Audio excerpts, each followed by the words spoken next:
walking around yesterday going, yay, yay.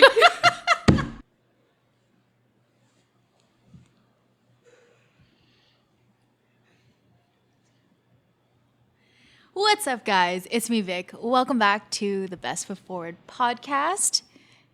Here with me, I have... Let's do that again. What is going on? Hey!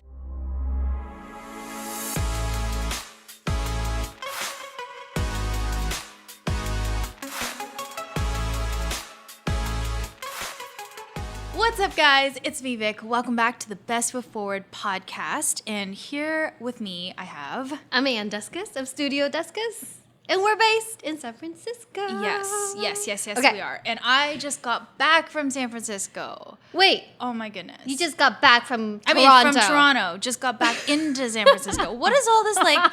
We're not even making sense, but I think we should leave it because this is reflective of like what is going on right now. Like, Yeah, headspace, everything. oh, please explain. Yeah. So this episode we wanted to like catch up a little because I haven't seen you in like, 2 weeks, maybe. yeah, just about. Mm-hmm. Yeah. But then, okay, here's the thing. I haven't seen you, but I feel like I still talk to you all the time. Yes. Like, we'll text, we'll call, and FaceTime. Yeah. Yeah. So yes, I haven't seen you in physical form in 2 weeks, but like I don't feel like I have not seen you in a long time. Yeah. We're always super close, and we always tell each other things that are going on. So I feel like you're somewhat aware of what's going on in my life, and I'm somewhat aware of what's going on in your life at all times. Yeah. Okay. Where are you, like, headspace wise? Like, why do you feel like it's like what just came out of your mouth is essentially like just a big blob? Yeah. It's how I'm feeling recently. I'm just gonna get into it. Okay? Yes, get Because into it. I feel mean, like, this is an episode about nothing. We just want to catch up with you guys and fill you guys in on what we've been up to. And I just want to catch up with my girl here. Okay.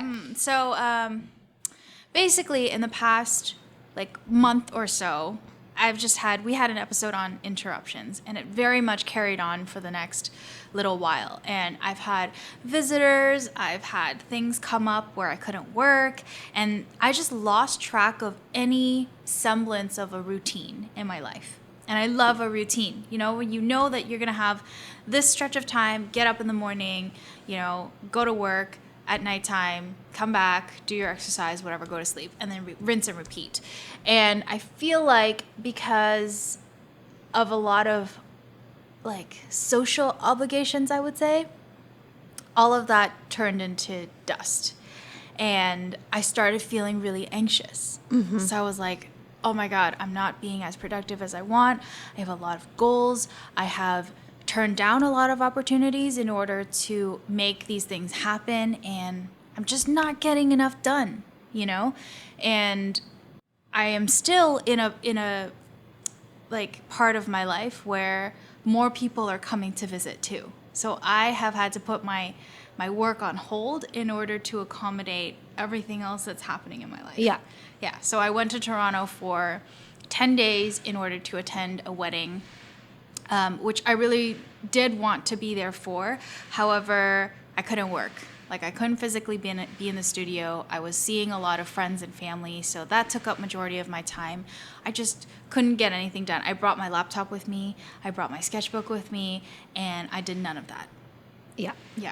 And essentially, I had my first, this isn't like a mental health episode. This is really just a catching up episode, but I had my first like physical anxiety attack like right before I left for Toronto, where I would be like in the car, or I would be going somewhere, and it just felt like there was like this physical obstacle in my throat and I couldn't breathe. And I was like, what is this?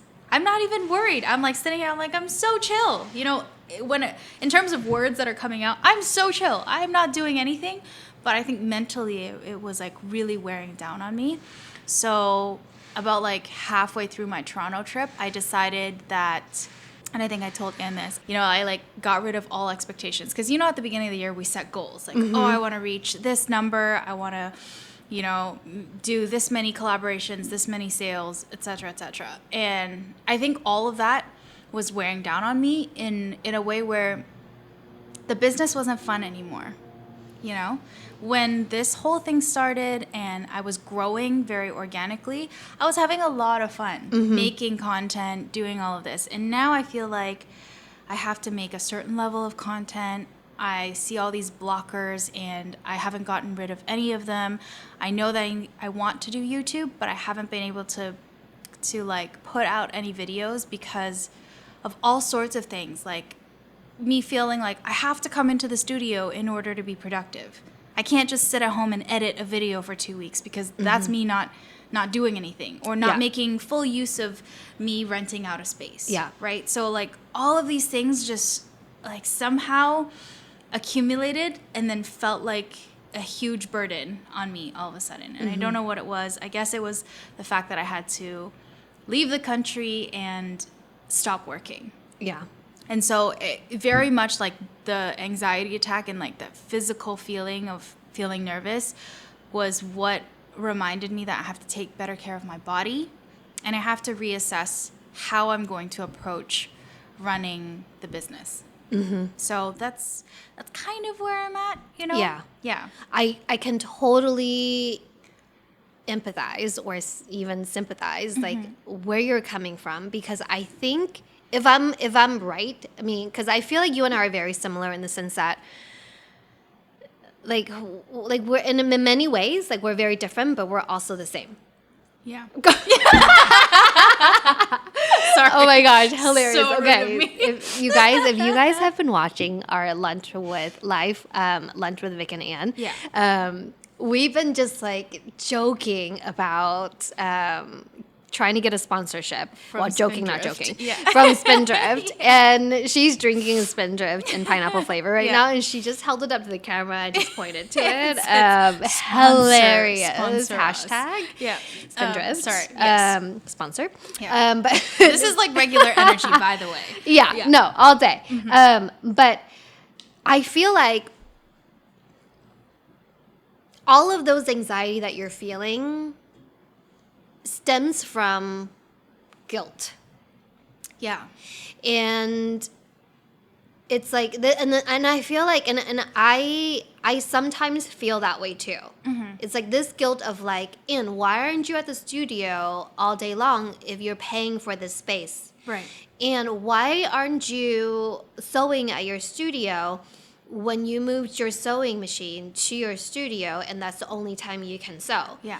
And for you, and I've just recently started editing videos and I have a setup at home that's more conducive to video editing than here. Yes. And so, yes, I understand you when you say there are days when it's actually more productive for you to stay at home and like smash through your video content than to come to the studio and try to do it on your laptop. Yeah. And because of like the upload speed and download speed and then just like, you know, the less powerful computer that you have here. But then when you're not physically present, again, nobody's judging you for it, but then we have this perception of like, oh my gosh, people haven't seen me. Like they think I'm probably slacking off. You know? It's the weirdest thing. It's like we're all in charge of our own businesses. Yeah. So really like, I mean, I don't think you, for example, we work very closely together. You get to see me. I don't think you're sitting there thinking, oh, Vicky didn't come in today. She's not working. She's like a lazy, you know, piece of crap. But like for some reason, I so think that of you. And sits here and is like, oh my gosh, of course, this girl.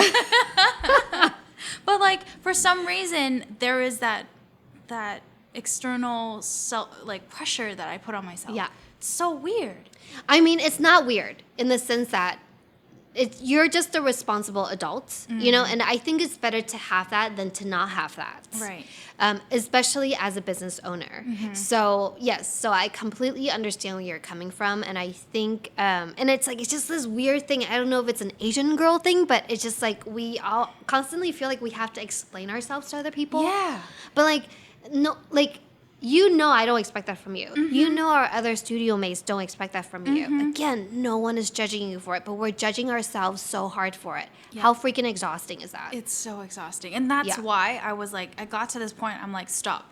You need to just let go of any like restrictions, any fences that you've put up, any like guardrails, and literally say to yourself what is serving you and what is not serving you. Yeah. And get rid of anything that's toxic. Yeah. Because that's not okay. It's Yeah. not okay for me to have some kind of like anxiety attack, like breakdown, when we are supposed to be in charge of our lives right now, right? That's one of the biggest reasons for why we're doing this. We Yeah. get to decide what we want to do, how we want to run our business, and it shouldn't be this way.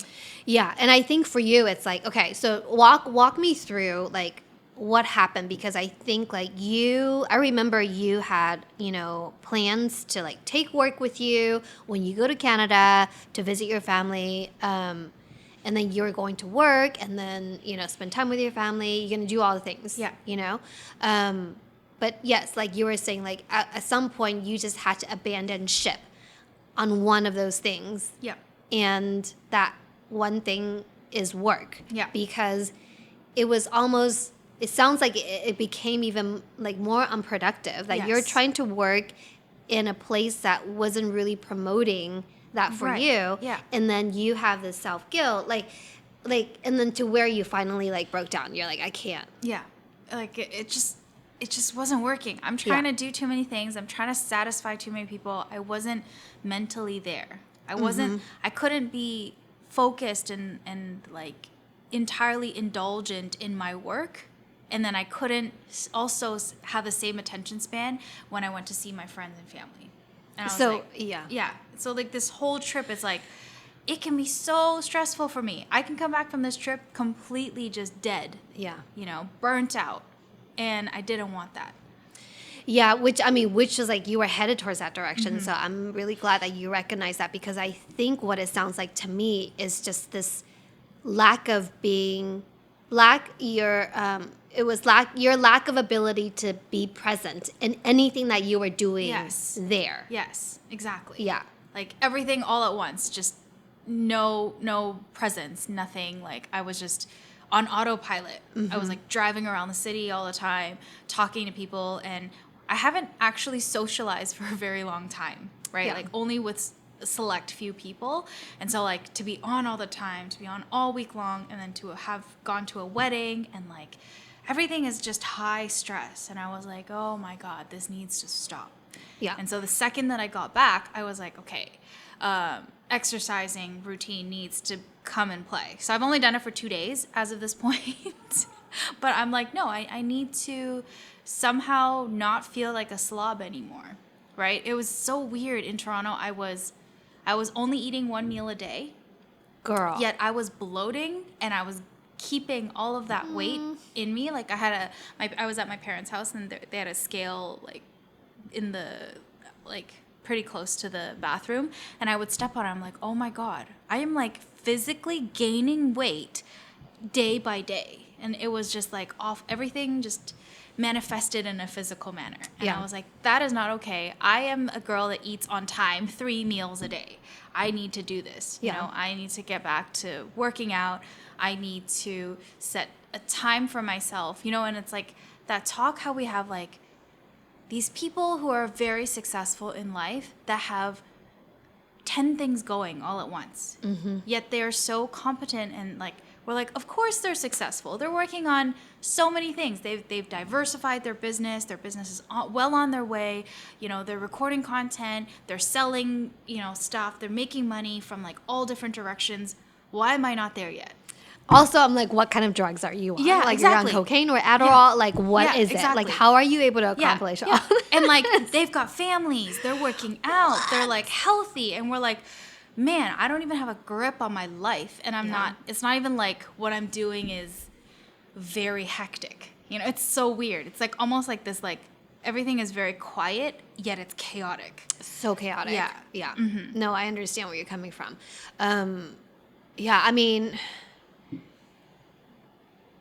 I'm trying to remember the last time I felt like so much pressure and so much anxiety. And I think like to a certain extent, Vicky, like I feel like I recently went through what you went through. And it's always when I'm like away Yeah. too. You know, it's like, because when I'm physically away, I basically give up all control of my physical work. Yeah. Because again, you know, the nature of what we do requires us to be in our studio because we need all the tools in order to create the products. Right. And so unlike many other professions where the work can be accomplished on a computer, like that's just not what we do. Right. You know? And so I think the last time I felt that way, I think I was like visiting my parents overseas in Asia for 6 weeks. And same thing, you know, even though I was taking calls all the time, but then I wasn't producing physical products. Right. And it got me you so brought all anxious. your tools, right? Yeah. Yeah. Didn't open it once. Didn't open it once. Yeah. You know, because I just was not in the right frame of mind to want to. Yeah. You know, because, and again, this may be excuses, honestly, you know, but it's just like, I just don't really want to do it, you know, and it's hard for me. And yes, like I am of that personality where I can force myself to do things that I don't want to do. Right. But man, that was like really hard for me to overcome, you know, like in this particular instance. Yeah. I'm really glad that you said that because then I feel a little less alone. And this is the same feeling I got when I was still in school and I was studying for an exam. I was telling you before. I would carry my textbook in my backpack and just go places with me. Like weekends, oh yeah, we're like going out with friends. Maybe I can sneak a couple hours of studying in. I would have my textbook with me. Don't open it a single time. Not even once. Right? But it's like it's this burden of like, I could be productive. I guess I could, you know, I don't have all my tools, but if I bring enough things, I can accomplish it while I'm there. And it's just not realistic. We're like setting the wrong expectations for ourselves. And like you used the word burden. It's this burden that we carry with us. And I would argue that it's not a burden. It's almost like it's a tool of comfort. It's like, even though I know I'm probably not going to open it, but it makes me feel better that I bring it. In case that I get to it. Right. Like, how many times have we gone on vacation and packed like 20 outfits for like a 5-day vacation, thinking that I need 20 outfits when you just end up wearing the same t-shirt and shorts every single day? Exactly. Same thing, but it's the comfort of knowing, well, I have it if I need it. Like, you don't need it. And it's like, that's why we overpack.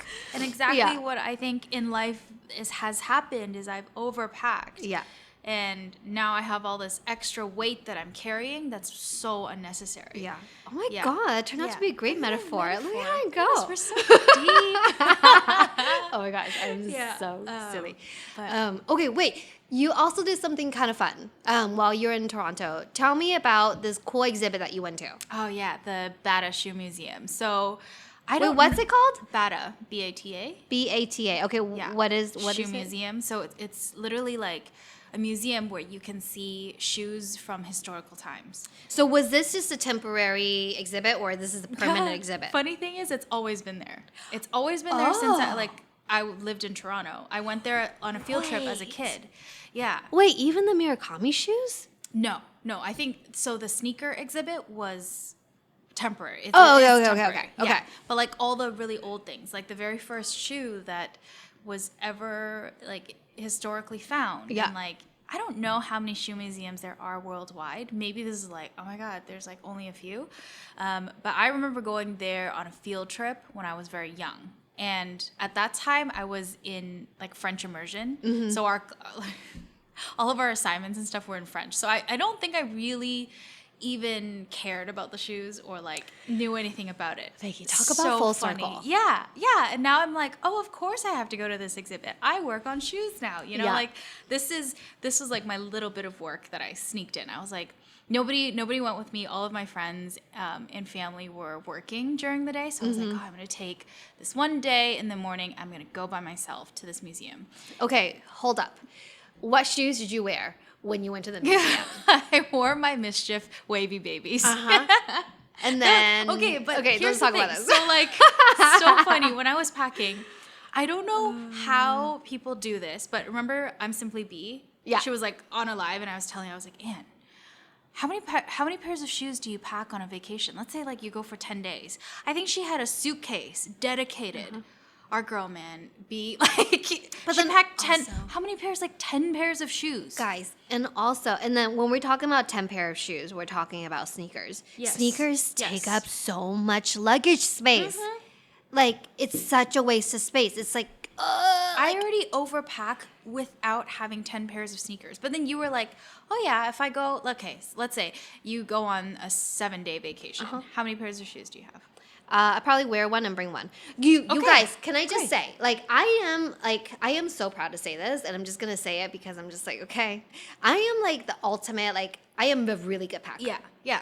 Like, we will go on like a 1-month vacation and we only do a carry-on. Like, that's just how I roll. That's amazing. Yeah. Oh my gosh. You should have seen me on, it's so embarrassing. This happens every single time. You should have seen me at the airport coming back. Yeah. So I checked a suitcase going there. I freaking like packed rice, California rice to give to my mom. How'd it go? I think it went great. Okay, did she... I don't know. Like they haven't tried it yet, okay, so okay. I haven't had any feedback. But literally, like, Anne gave me a bag of rice for my birthday, and I was like, so it's so random, but this is like exactly what our relationship is: Asian sisters, like through and through. Yes. Yeah. And I tried it at home, and it's like brown rice, California rice, and it was delicious. Like every grain of rice is like a little like sphere almost, like super round and like it's like a short grain rice. Really good mouth. So this is crazy that we're talking about rice. I know.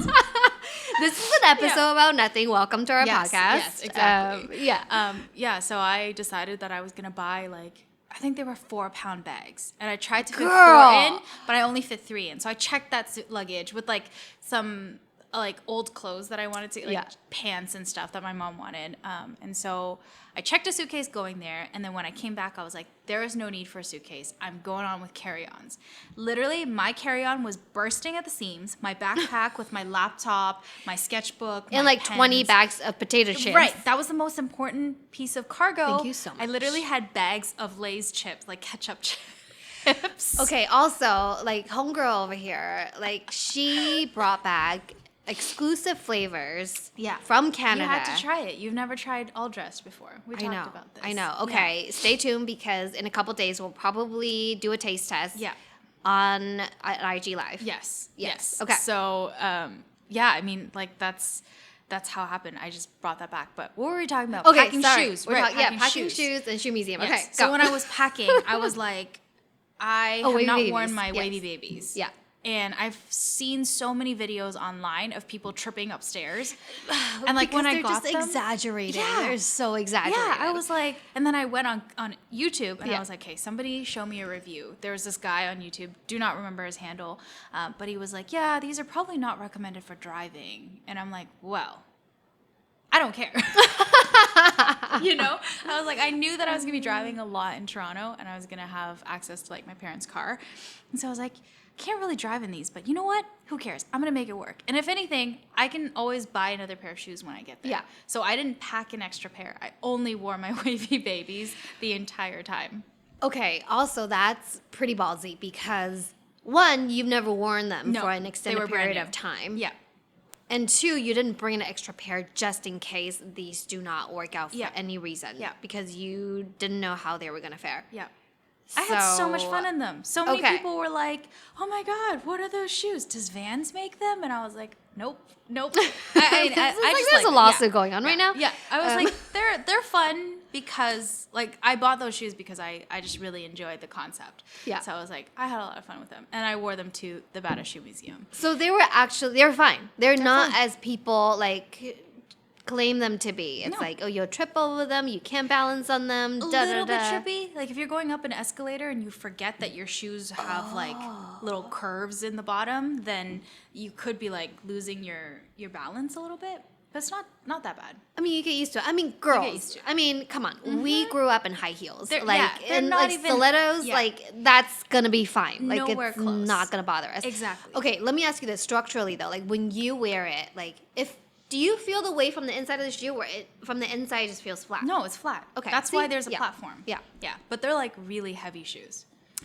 Oh, I mean, weight training while you're at it, you know? Yeah, because like, leg you know, day. Yeah, Yeah. but it was so fun. And then I had passed by. I was going to Japanese barbecue. I had passed by, and I saw their big poster outside, and I was like, oh, I need to go there. It was like about the future of like shoes, and like the future is now, and sneakers and stuff, Yep. and NFT world and all that. I was like, okay, for market research, need to go in there. Absolutely. A lot of really cool shoes that I want to see in person. And so I went through the exhibit, started at the bottom, made my way up, and I gotta say, like, it was cool to see a lot of the shoes in person. But also on the flip side of that, I was like, Ann, there is not a single pair of customs on display.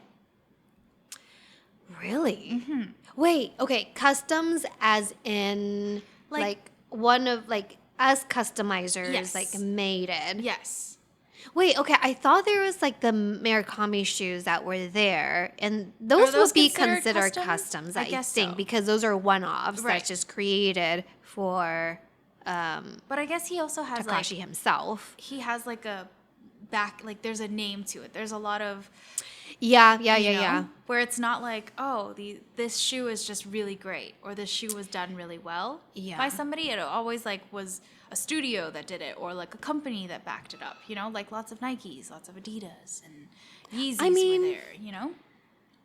I mean, I get what you're saying, but I think in some ways it makes sense to me that no customizer's work was present or were present because, I mean, I hate to say it, but I mean, the Sakura gallery Gallery, gallery yeah. gallery that you participated in, where they Yeah. invited sneaker customizers to create customized AJ1s for the show. Yeah. That is like a specific, like, you know, you could just be a sneaker artist on the internet and Yeah. you can be invited. Yeah. And then for something like this that's exhibited in a museum alongside, you know, celebrity artists or big brands that are like, you know, well known, I can see why they may not have like a customizer's shoe in there.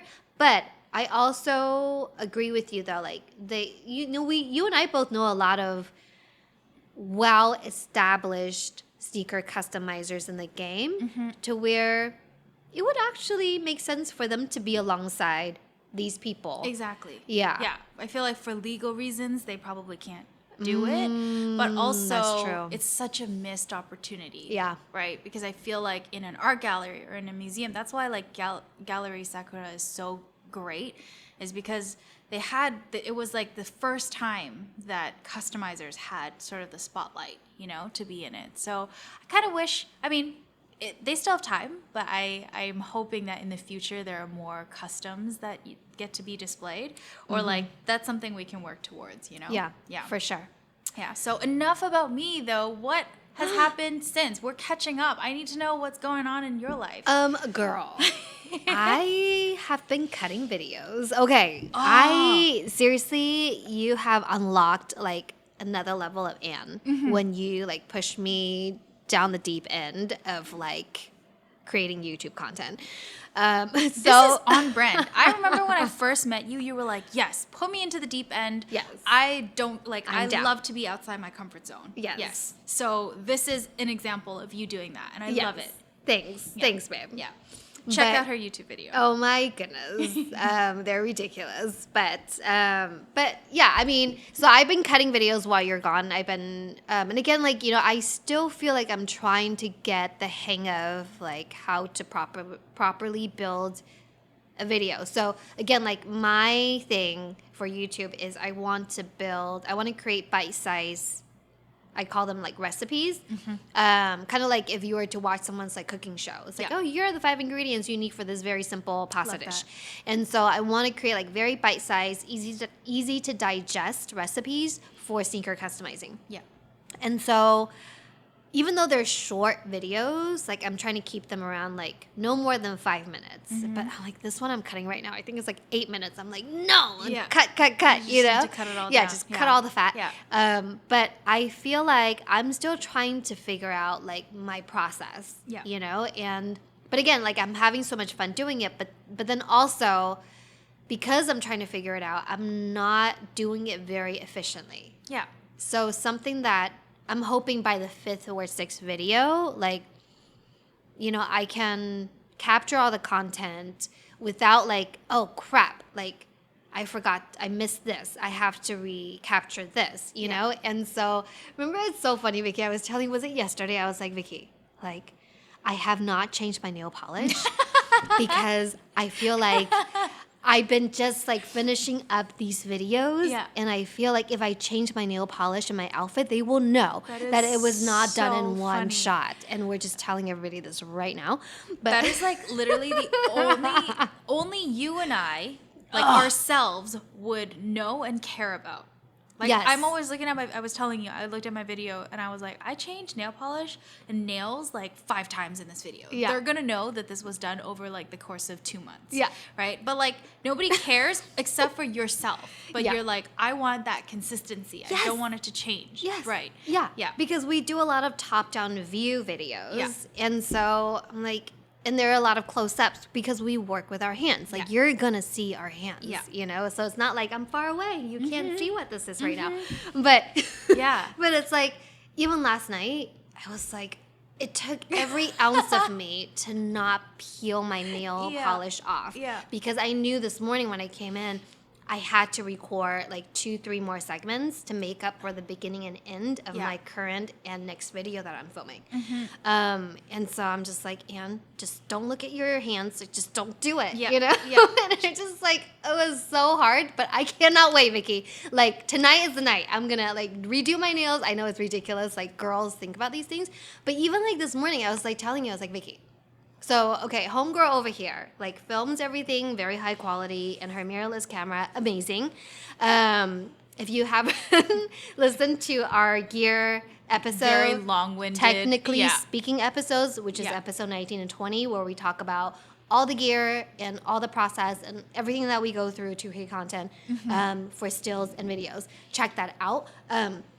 But like, so Vicky is like the one that inspired me to like record in higher like pixels, you know, or higher quality, whatever. And so I traditionally have been recording in 1080, you know, and it's still HD, great. And then she's like, no, Ann, like I record in 4K, you know? So I was like, I mean, I guess I should record in 4K. Yeah.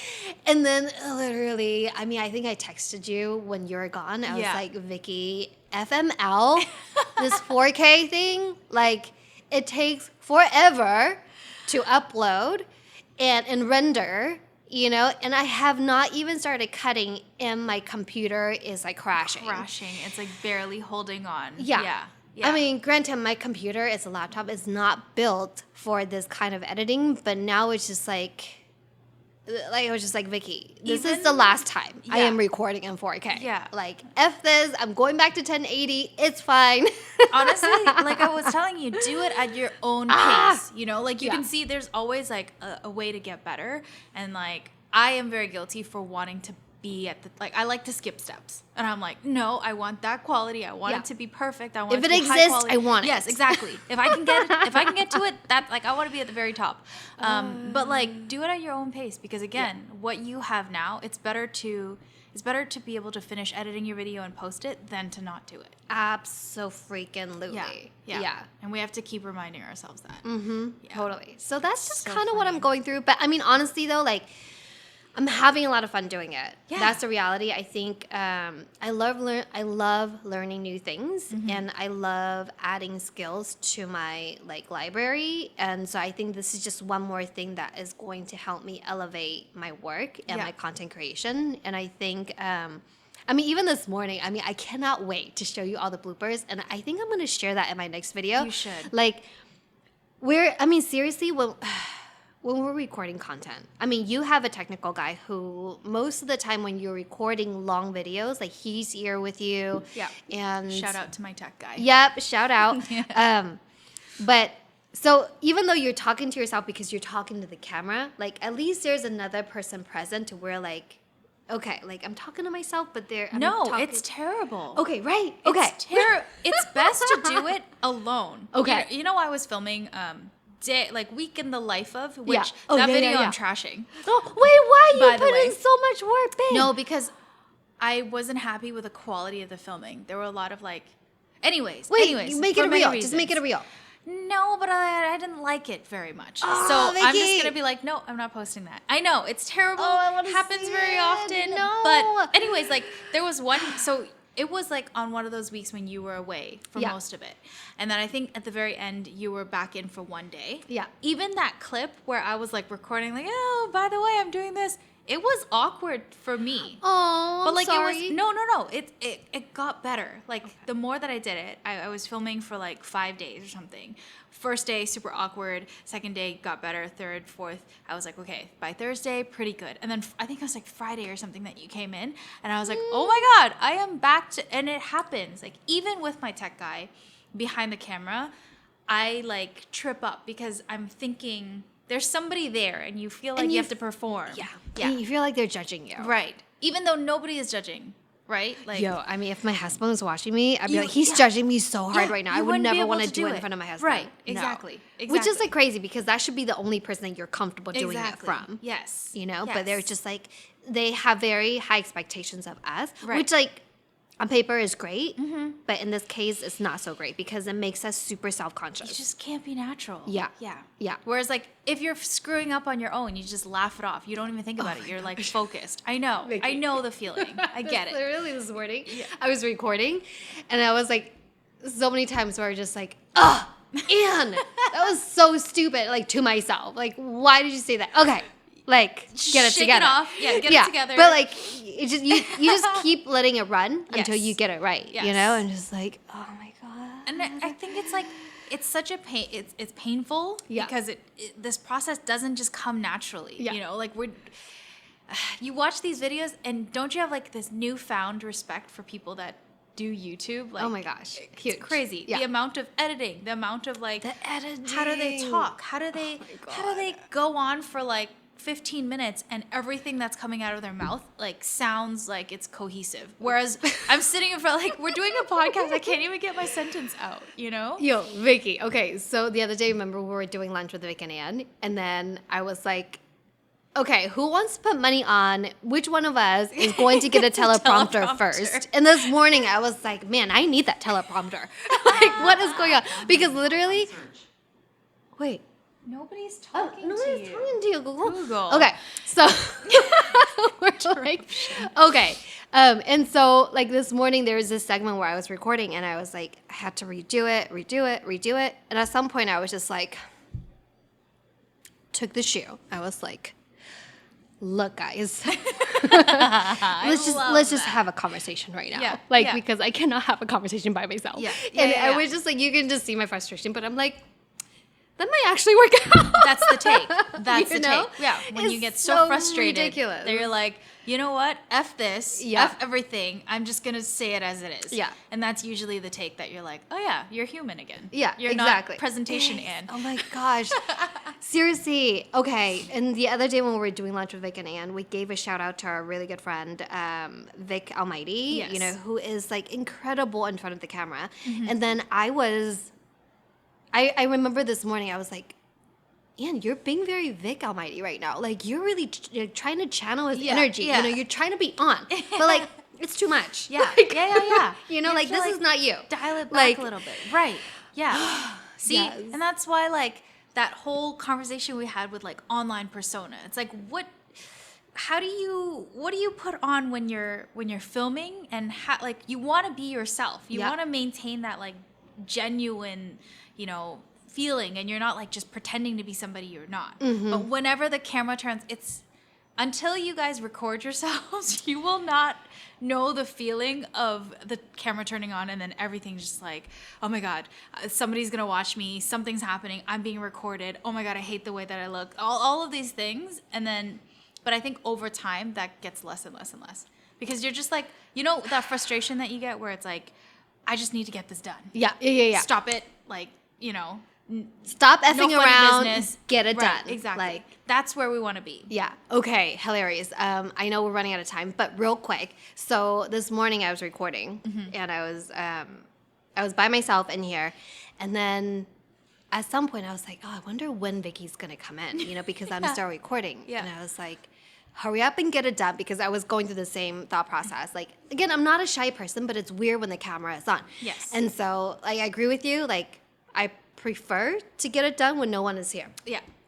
And so, of course, I'm recording, and then, like, I keep listening out with one ear. Like, if somebody's walking down the hall. Come. Yeah. You know? Yeah, so I was like, and I thought at one point you were coming. I was like, I was like getting done, you know? And it was just like, you know, I got it done before you got here. But it was just like so annoying. So I have a challenge for us. Okay. I feel like one day a week, and maybe it's just like 15 minutes we have to set aside, where we force ourselves to do one video in front of the camera, even if just practice, no one else is going to see it, in front of each other. Yeah. Like, while you're present, while I'm present, I don't care what you do. I just need you to talk in front of the camera with me here and be silly and crazy as you would for your, like, followers. Yeah. And just force yourself to do it. I love that. Because, confession is, like, I feel like that's a little blocker for me where it's like, oh, I got to come in and film. Because I used to be able to do it in my apartment. Yeah. Nobody has to know. Yeah. I can, like, throw on a bunch of makeup and then wear pajama pants. Yeah. Nobody knows, you know? If you only know what pants we're wearing right now. You know, like quick change and all of that stuff. And I can, like, be totally silly. But then to do it in front of someone else is a different story. So, and you know that I wouldn't judge you. And I know that you wouldn't judge. You don't care. I know that you don't care. That's why we need to use each other as practice. Yeah. Yeah. Yeah. And, I mean, this podcast already, I feel like, has helped me with articulating my thoughts. Because doing it in front of the camera was like, when you press record and then go, say everything that you want to say about your tutorial or YouTube video that you're filming is so hard. Yeah. Yeah. So, but all of this helps to organize thought, helps to, like, get rid of stage fright in front of the camera. And, like, it's a one take thing. With Ann, it's always one take. It is. Whereas for Vicky, it's always like 10 takes. No, that's not true. I do. You've seen me do it. You've seen me sit here, record, and then I'm like, okay, Ann, by the way, I'm doing a second, third, recording. No, but it's amazing that you're even trying with me here, which is, like, already a huge accomplishment. Yeah. So give yourself credit. I need to do it. So we need to be more open to just recording and being silly and thinking that we're making a fool of ourselves, but it doesn't matter because it's part of our job. Yeah, you know? Exactly. Yeah. I mean, can you just imagine all those influencers in the wild who, like, give no Fs when they're in front of, like, hundreds of people in the middle of Times Square and just doing some crazy thing? I'm like, everybody is watching. Yeah. Good for you. Yeah, no, I couldn't do it. I cannot do that. I love that. I love that Instagram account. I cannot do it. Yeah. Yeah. And also, they just released a board game. We should get it. Stop. I know, it's probably going to be the silliest. But anyways, influencer in the wild. I know, not sponsored, looking for a sponsorship. Pay us to play your game, please.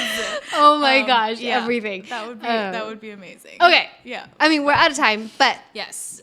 This is a catch-up episode. I mean, this is great. I feel like we've held it in for so long. Oh my gosh, seriously, you guys, I'm like, Vicky, don't talk to me right now. I can't. Like, we need to save this for our podcast. Yeah. Like, it's ridiculous. If you only know how much we talk, and we had to, like, really, like, be conscious of not saying too much. Don't tell me anything else. I don't want to know. But that's exactly what this podcast is really for. Like, to give you guys a piece of how we interact in the studio, and we're trying to be basically us. And you'll see, like, the volume starts really low, and then we're just making noise all the time. Our landlord came in and made fun of us yesterday. I mean, he was joking, but it was very endearing. Yeah. It's like, because we're just having fun, you know? So he's also the one that cannot understand influencers or, like, he's like, what? So is this a job thing? Like, what? You know? We love him, though. I know. Love it. But, yeah, so if you enjoy this, if you enjoy watching us, make sure to rate. Make sure to click subscribe. Make sure to like our episode. It helps us out so much. Thank you for watching, and we'll catch you guys next time. Yay! Thank you. Bye. Peace. Did you hear our volume go up? Oh, yeah. We're, like, we got, like, screaming. so juiced. Oh. Yeah. Yay! How do you harmonize a yay? Yay. Okay, you go high, I go low. Okay, ready? 3, 2, 1. Yay! Yay. 3, 2, 1. Yay. Yay, and then, silence so we can, like, chop it out cleanly. Okay. Yay. We can't stop.